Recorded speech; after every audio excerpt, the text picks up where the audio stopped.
I believe in Tim. Producer Tim is the best producer we know.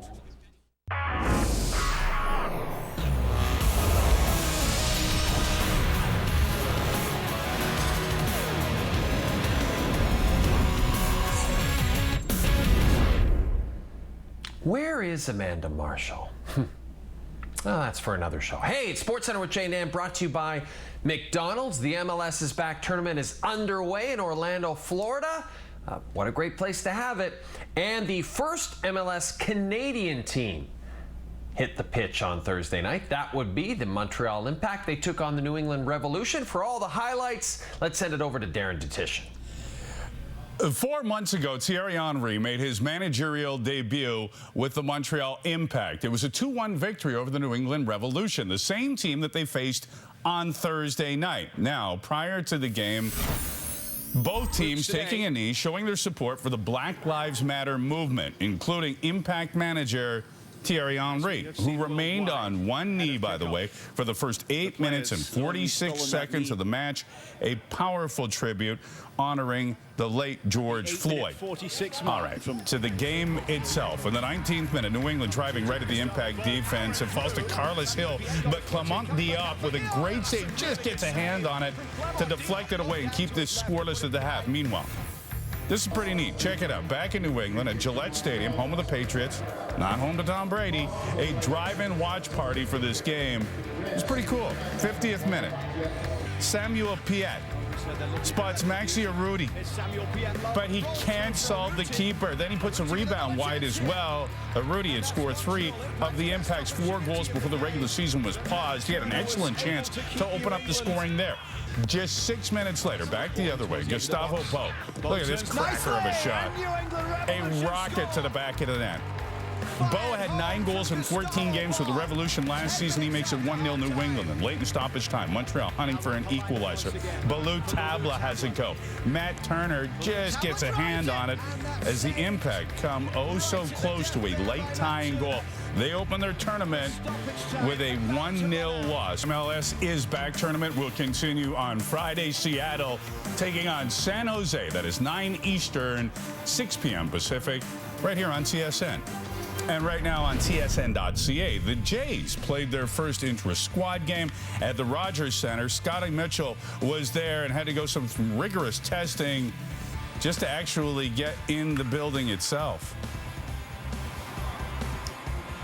Within 3 hours of arriving at the building, we have to fill out a COVID-19 assessment, which includes basic questions like, do you have a fever? Have you experienced a running nose? Have you experienced COVID feet? And questions like that. And then once you arrive, you go through the same process. Every bag is disinfected on the way into the building, and then you line up and you go through the same quiz, but this time it's a verbal assessment, and every question has to be answered no, or you're not allowed in the building. You know, a lot of people were surprised when the Blue Jays were allowed to return to Toronto. Major League Baseball wants to kick off its season on July the 23rd. Blue Jays would open up in Tampa on the 24th. And what about home games with travel restrictions? Who knows? Jay? So, insider trading time. It's Gino and Bob again, and this is very interesting because Bob McKenzie makes an appearance on this week's edition of the Jay and Dan podcast, brought to you by McDonald's. Check that out wherever you get your podcasts. But what I didn't get to ask him is this question: what is your biggest concern about starting and finishing the return to play process? I'm pretty sure Gino asks him that question now.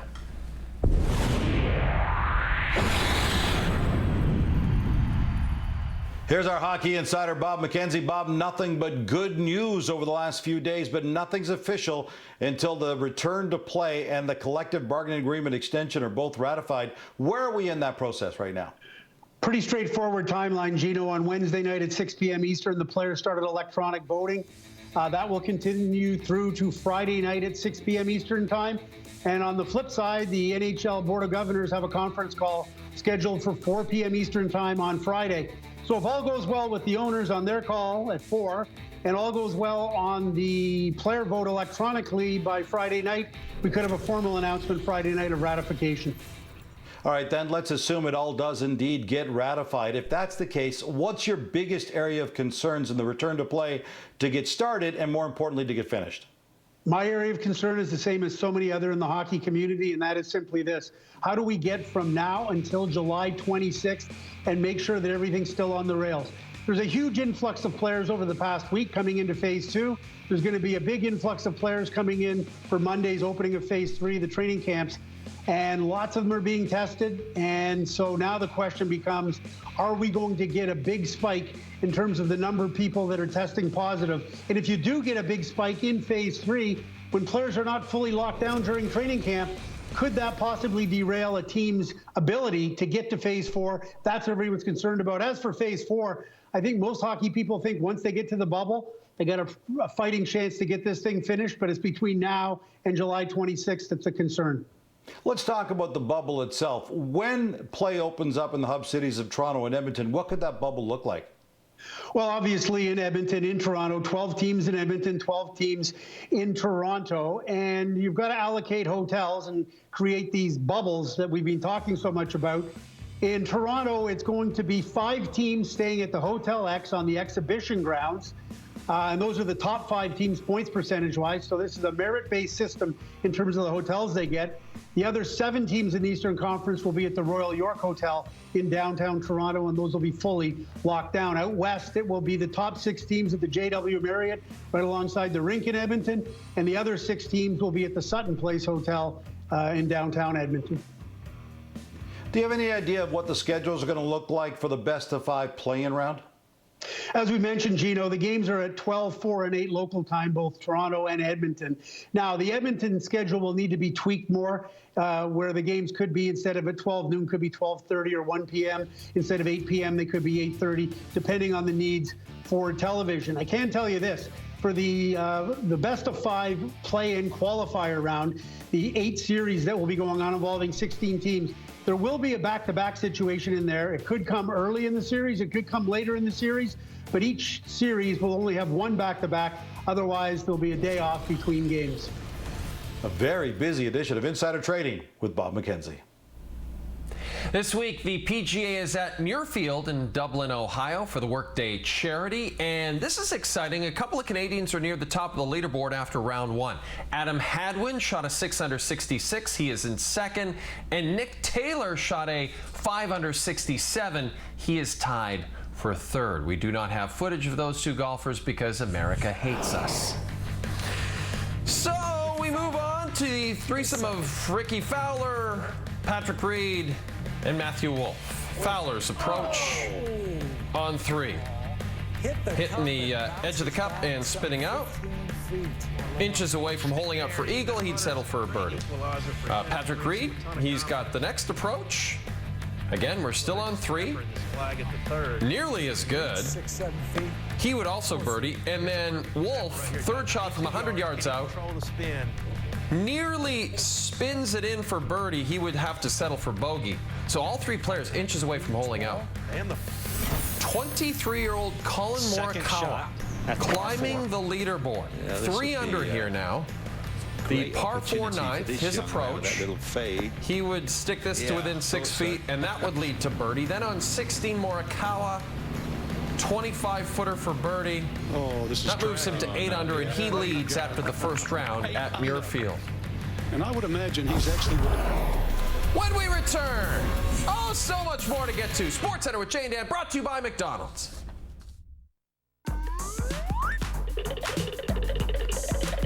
Hey, we're walking. If you're wondering about my wall, this part's drying. This drywall looks pretty good. So we're almost done. So that's been wall update. I know you guys are excited to hear that. You know what else we were excited to hear about today?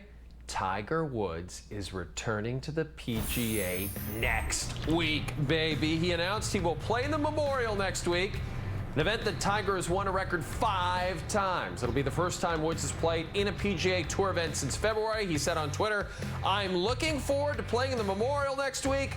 I've missed going out and competing with the guys. Can't wait to get back out there."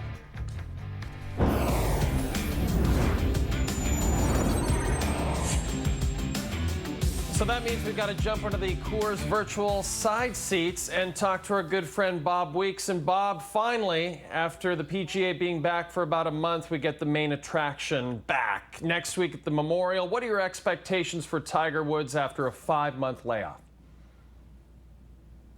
My expectations are pretty high, I got to admit. The last time we saw Tiger Woods play in a full tournament, he wasn't looking so good. It was in February at Genesis at Riviera, and he was hobbling around. But he's had 5 months to recover.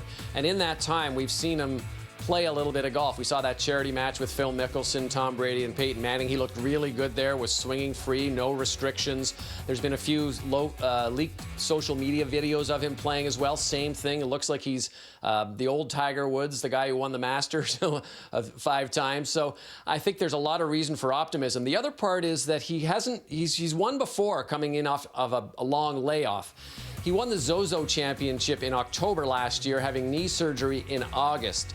So I think if you put all that together and the fact that he's playing at the Memorial Tournament, a tournament that he has won 5 times, where he is a combined 117 under par, there's a lot of reason to believe that he's going to be competitive when he comes right back in. I don't know if he's going to win on Sunday, a week from Sunday, but I guarantee you he'll be up near the top of the leaderboard.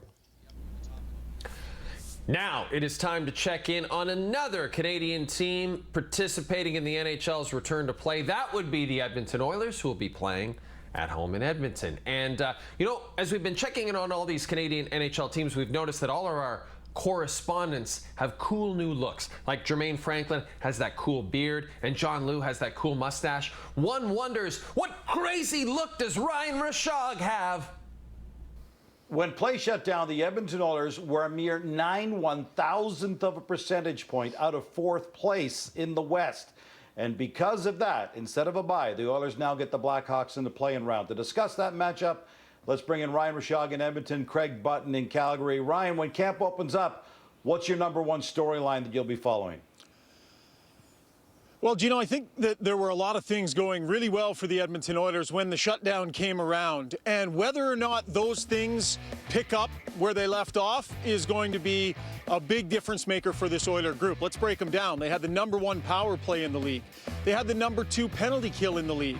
They had a top 4 defenseman, if not a top 2 defenseman, in rookie Ethan Bear playing the hockey of his life, and a rookie in Kyler Yamamoto playing on the top 2 lines some of the hockey of his life. So what are the chances that after a layoff this long, all of those things will pick right up where they left off? And without any one of those elements, the Oilers' chances of a deep playoff drive take a significant hit. Legitimate questions, Ryan, but I'm going to provide answers. Since January 1st, the Edmonton Oilers are the 2nd highest scoring team in the league. Power play, penalty killing, all in the top 5. This is a team with elite players. I don't see any drop-off in Draisaitl or McDavid, who drive this bus for the Edmonton Oilers. And for the Chicago Blackhawks, they were trading off at the trade deadline players that could potentially help them now. I don't care what they've done in the past. It's about the present. The Oilers will be too much for the Chicago Blackhawks. And when you think about the way they give up scoring chances and the way the Edmonton Oilers create them, it's a match made in heaven for the Oilers to move on to the round of 16. Yeah, it'll be really interesting to watch Connor McDavid in the early going too, guys. I was talking to somebody from his inner circle in his camp and asked how his training had been going and how it compared to a regular offseason, and the 2-word response said it all: beast mode. Without an injury to his knee to have to worry about, apparently he's been training like a maniac, and I mean, who knows, we could see Connor McDavid shot out of a cannon in the early going here upon their return. It's interesting, guys. The league continues to insist that since there won't be any fans in the seats, the Oilers do not have home ice advantage. But make no mistake, with home ice all the way through the Stanley Cup final, if they make it that far, this is a golden opportunity for the Oil to make some noise.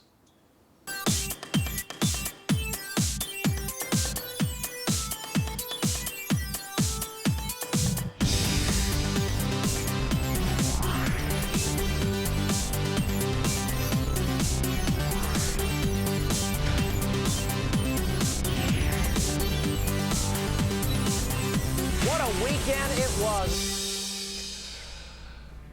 Did you miss the World Sports Report as much as me? Well, during a Japanese baseball game this week, the Fukuoka SoftBank Hawks got their own cheering section in the form of robots. The robots' names are Spot and Pepper. Multiple Spot and Pepper models dancing and cheering on the home team, trying to liven up the atmosphere with absolutely no crowds in the stands. That looks somewhat suggestive, I have to say.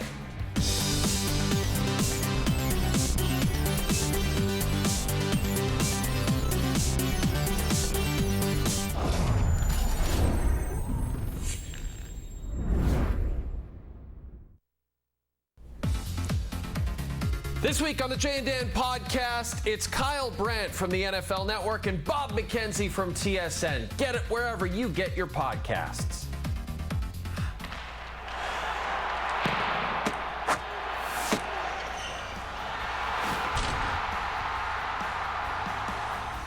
Time for Who Delivered, presented by McDelivery. July the 9th, 1977. Tom Watson outduels Jack Nicklaus to win the Open Championship in what has been dubbed the Duel in the Sun.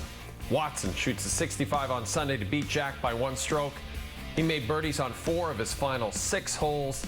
Tom Watson, one of the greatest ever, beating one of the greatest ever. That's just how sports works. Hey, have a fantastic Friday, everyone. I didn't mess anything up.